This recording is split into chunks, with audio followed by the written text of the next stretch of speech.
All right, this is part 2 of that video that I was doing on the toilet. It's probably been right at 4.5 to 5 hours since I put the concrete in and let it set up. But anyway, I'm gonna swap it over to what we're working on now, or what I've been working on or been waiting to do. All right, what it is I filled that area around there in with concrete all the way around. You'll notice that I've got screws in it. Now what I did is I actually poured the concrete pretty loose and then stuck the screws down in there and then vibrated the quickcrete around the screws. So it's been long enough now that each one of those screws are tight. And before I set a toilet, I always set the toilet back on to make sure that there's not, to figure out where the high spots are. And so what I do to compensate for that is when I set the toilet back to check it, I put it in its place, and then I run a bead of silicone around on the line that I marked at the perimeter of the toilet.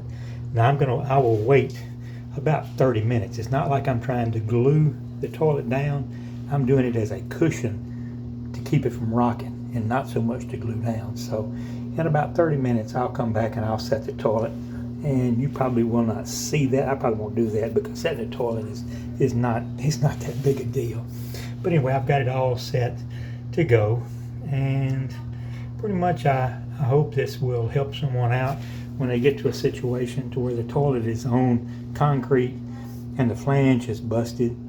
And I mean, if you have to, you can always go down and to your local rental place and buy an impact drill that has a chisel with it, and you can chisel it out and do the same exact thing I did to replace the flange. It may cost you a little bit more, but all those little old things that they try to sell you to screw the flange to the floor, it works fine if you're on a conventional foundation. But if you're on concrete, it's a lot more in depth. So anyway, like I said, this is part 2.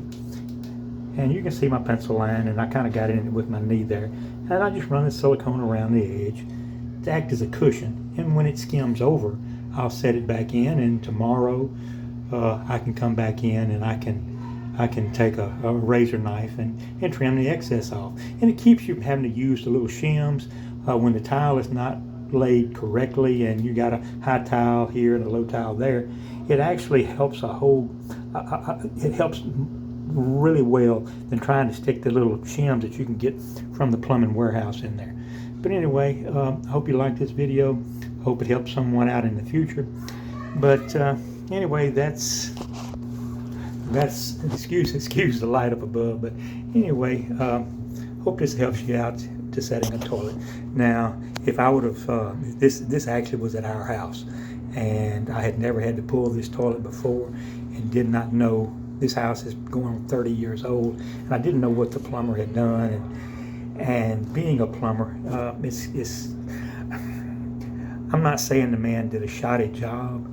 I don't know why he did what he did, and I'm not going to knock him for what he did, because I was able to fix the problem and get it corrected to where I thought that when I set this toilet back, we don't have to pull this toilet again until we get ready to change the toilet to a different color or something like that.